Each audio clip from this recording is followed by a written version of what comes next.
कांग्रेस प्रदेश अध्यक्ष कुमारी शैलजा ने अभय चौटाला के विधायकों की पेंशन छोड़ने के बयान पर तंज कसते हुए कहा कि ये तो अपने अपने नंबर बनाने की बात है, ट्रेंड सा चला हुआ है। कुमारी शैलजा करनाल में पूर्व इनेलो हल्का अध्यक्ष ओम प्रकाश सलूजा को पार्टी में ज्वाइन करवाने करनाल पहुंची थी। उन्होंने कहा कि सलूजा कांग्रेस के परिवार में जुड़े हैं, आस्थाएं इनकी बहुत समय से थी। कई बार हालात ऐसे बन जाते हैं, अपने घर में है, इनका बहुत स्वागत करती हूँ। इनके साथ जुड़े हुए बहुत लोग हैं जो साथ में हैं। छोटे कार्यक्रम में भीड़ जुटी है जो कांग्रेस के साथ मन से अपनी आस्था देखते हैं। प्रदेशाध्यक्ष पद से त्यागपत्र देने की बातें फैल रही हैं। इस पर शैलजा ने कहा कि इस तरह की चीज़ें चलती हैं, समय से सब क्लियर हो जाएगा। कुछ तो होती ही हैं। मैं चाहूँगी कि कुछ भी हो, कांग्रेस पार्टी का भला होना चाहिए। हमारा नेतृत्व सोनिया राहुल मजबूत होना चाहिए। कांग्रेस को मजबूत करते हैं, उनको मजबूती मिलनी चाहिए। लोग अपने आप कांग्रेस में आस्था और ज़्यादा बढ़ाते रहेंगे। एक अभी तक संगठन नहीं बन पाया, काफ़ी अब 2024 में नज़दीक है। ये हर बार का सवाल है और ये सच्चाई भी है, सच्चाई भी है। इतने सालों से संगठन नहीं बना और इसमें बात फ़र्क मेरे जैसे को या गोगी जी जैसे को मुझे नहीं लगता कि शायद हम इतना इस चीज़ को, लेकिन दर्द उस वर्कर का है, कांग्रेसी का, जो दिन रात कांग्रेस को मजबूत करने में लगा होता है। और जब ओहदा मिलता है ये उसकी पहचान होती है। हालांकि कोई वर्कर ओहदे का मोहताज नहीं, काम कर रहे हैं, कांग्रेस पार्टी को मजबूत कर रहे हैं। आप देखते हैं कोई भी हमारे कार्यक्रम होते हैं, सभी लोग मिलजुल के सारे नीचे ज़मीन तक लगते हैं, उसमें जुड़ के हर प्रोग्राम हमारा सफल रहा है। लेकिन ये एक कमी है जो मुझे भी खलती है, क्योंकि पीसीसी प्रेसिडेंट होते हुए या मुझसे पहले भी जो कांग्रेस का दौर रहा पिछले कुछ सालों का, तो मैं उम्मीद करती हूँ कि आने वाले समय में हमारे वर्कर को उसका ड्यू मिलना चाहिए, उसकी पहचान जो बिना किसी ओहदे के मन से आस्था से कार्य करता रहा। मैं आपसे अगर वो हाई कमांड का अख्तियार है, उसी हिसाब से फैसले होते हैं। मैं महंगाई के ऊपर जो भाजपा चुप है और जनता तिल्ला रही है, इसके भाजपा आज के दिन चुप है। कहाँ गए इनके खाली सिलेंडर, कहाँ गए इनके बर्तन पीटने, कहाँ गए इनके जो ये कपड़े उतार उतार के नाच नाच के जो लोगों के सामने दिखावा किया करते थे। आज इनके मुंह पर ताला लग गया। आज इन्हें गरीब आदमी की पीड़ा दिख नहीं रही।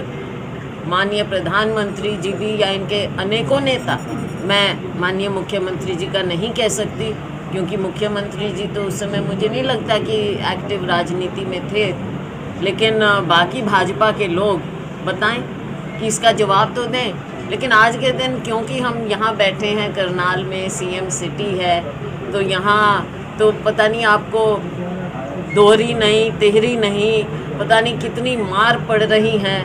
महंगाई की मार हर एक को पड़ रही है, चाहे वो किसी भी वर्ग का हो, गरीब से गरीब, मिडिल क्लास, सब लोगों पर महंगाई की मार पड़ रही है। किसान है आज वो दुखी है, हमारा युवा है वो बेरोज़गार है। और आप लोग जहाँ हैं, आप सभी मीडिया के लोग हैं, मुझे ये बता दीजिए, करनाल में जितना करप्शन आज के दिन जितना करप्शन यहाँ पर नज़र आ रहा है, तो क्या ये आंख नीचे बैठे थे? माननीय मुख्यमंत्री जी की टीम कहाँ थी?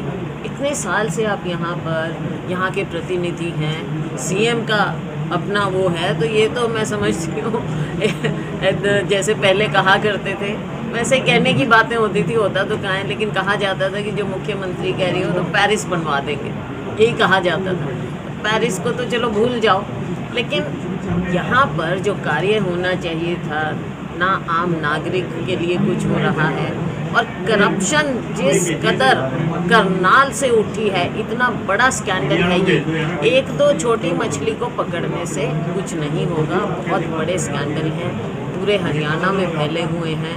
भारतीय जनता पार्टी को महंगाई के लिए, अनएम्प्लॉयमेंट के लिए और स्कैम पर स्कैम के लिए इतिहास में इनका नाम मैम, होता है। आपने केंद्रीय नेतृत्व के सामने कोई ऐसी बात रखी है कि क्या या तो मेरा इस्तीफा ले लीजिए या आप संगठन बनवा दीजिए? देखो, इस तरह की बात कोई ऐसी नहीं होती है। जो हम सार्वजनिक बात, जो हमारी बात होती है वो केंद्रीय नेतृत्व के साथ, ये नेतृत्व है हमारा, हम उनके सामने जो भी बात होती है, जो भी हालात होते हैं उनके सामने रखते हैं, और वो हमें ये अधिकार देते हैं कि हम उन्हें राज्य की बात बताएं, यहाँ का राजनीतिक जो बातें हैं, चाहे पार्टी की हैं चाहे राज्य की हैं, वो हम उन्हें बताते हैं, लेकिन वो उनके और हमारे मैं हल्की सी देरी से आया, क्या पता आपने उसका जवाब दे दिया हो, लेकिन फिर भी मेरी जानने की इच्छा है, राज्यसभा अच्छी है या प्रदेश अध्यक्ष अच्छा है? आप कहाँ पर ठीक समझती हैं? मुझे ये पूरी मेरी समझ लीजिए कि अपने उससे मैं जवाब देना चाहूँगी। अभी आपने जनरल पूछी है या क्या, मैं तो यही कहूँगी कि कांग्रेस पार्टी का सच्चा सिपाही होना अपने आप में एक गर्व की बात है। मैम, आपने भ्रष्टाचार की बात की है, मैम आपने भ्रष्टाचार की बात की है। करनाल को आप कहते हैं कि ट्रेनिंग सेंटर है, इतना बड़ा भ्रष्टाचार हुआ, बड़े बड़े अधिकारी पकड़े गए। बिल्कुल सच्चाई, हम तो करनाल में हैं, हमने देखा है। हैं क्योंकि रिपोर्ट हमारे पास आती है। कौन से उतरे हैं बताओ? हमारे पास आती है रिपोर्ट, और पूरा भ्रष्टाचार को पूरी तरह से उठाया गया है। लेकिन ये ऐसी चीज़ है, चाहे महंगाई है चाहे भ्रष्टाचार है, हर रोज नई नई बातें आती हैं, तो कांग्रेस इसको उठाती पंजाब में आम आदमी रहेगी। पंजाब में आम आदमी पार्टी ने 300 यूनिट फ्री का एक निर्देश जारी कर दिया है, एक नोटिफिकेशन जारी कर दिया है। किस तरीके से आप देखते हैं, क्योंकि नई सरकार ऑलरेडी कांग्रेस ने किया हुआ था चन्नी साहब, आप बताएं। हमने, हाँ बिल्कुल ठीक है, जब मौका मिला था चन्नी साहब को, उन्होंने ऑलरेडी कुछ बातें ऐसी थी जो हमने कह दी थी, कर दिए थे, बहुत से फैसले हो गए थे। लेकिन अब ठीक है, नई सरकार बनी है। देखो, हम चाहेंगे कि पंजाब के लोग, उनको एक सरकार उन्होंने अपने लिए बनाई है, लेकिन जो वायदे इन्होंने किए हैं, जिस तरह के वायदे किए हैं, अभी तो बहुत से वायदे हैं जो पूरे करने हैं इनको, तो पंजाब के लोग इसी इंतज़ार में हैं कि वो सभी वायदे पूरे हों, और हम उम्मीद करते हैं कि पंजाब के लोगों को अच्छी सरकार मिले। आने वाला समय बताएगा। मैं पंजाब के लोगों ने चन्नी जी की कांग्रेस की बात पर विश्वास नहीं किया और आम आदमी पे किया है। क्या लगता है कांग्रेस अपनी बात सही ढंग से नहीं रख पाई? कई फैक्टर्स हैं जो मैं अकेली उसका विश्लेषण नहीं कर पाऊंगी, और करना भी नहीं चाहिए मुझे, क्योंकि वहाँ के हालात अलग थे और जो भी थे, बहुत सी बातें थी जिनको पार्टी देख रही है। कुछ कमियां कांग्रेस पार्टी की भी रही हैं और हमारी, और कुछ और भी बातें होती हैं, जैसे जिस तरह के इन्होंने नारे दिए, कई बहुत सी बातें हैं जिनको देखा जाएगा और देख रही है कांग्रेस पार्टी, और आने वाले समय में इन सब बातों को जो कमी है उनको दूर करते हुए कांग्रेस हरियाणा को बिजली फ्री में देने का मन बना रही है। देखो, अभी 2.5 साल हैं, हमने भी अपने उसमें किया था प्रॉमिस अपने मैनिफेस्टो में। आगे समय आएगा, अगले चुनाव से पहले सारी स्थिति को देखते हुए हम नया मैनिफेस्टो भी बनाएंगे।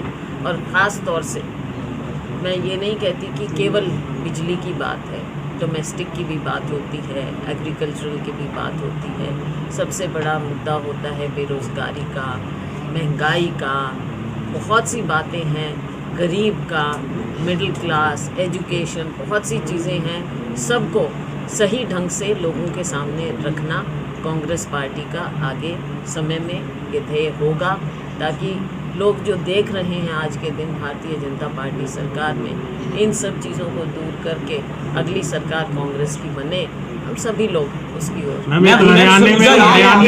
अब आप पूछो, आप ये सरकार उसका ब्यौरा दे, वाइट पेपर निकाले इस बात पर कि आज तक आपने इतने सालों में, पहले दिन से जब 2014 में आपकी सरकार बनी है, तब से अब तक आपने कितनी नौकरियां निकाली, कितने पेपर लीक हुए, कितने फॉर्म्स भरवाए, कितने पैसे इकट्ठे किए, वो पैसे कहाँ गए, पैसे क्या वापस दिए, नहीं दिए तो वो किस खाते में गए हैं, सबका ब्यौरा ये सरकार, बिल्कुल बिल्कुल कैंसिल भी करते हैं या कैंसिल नहीं होते, अपॉइंटमेंट नहीं मिलते हैं, बहुत से पेज हैं इसके।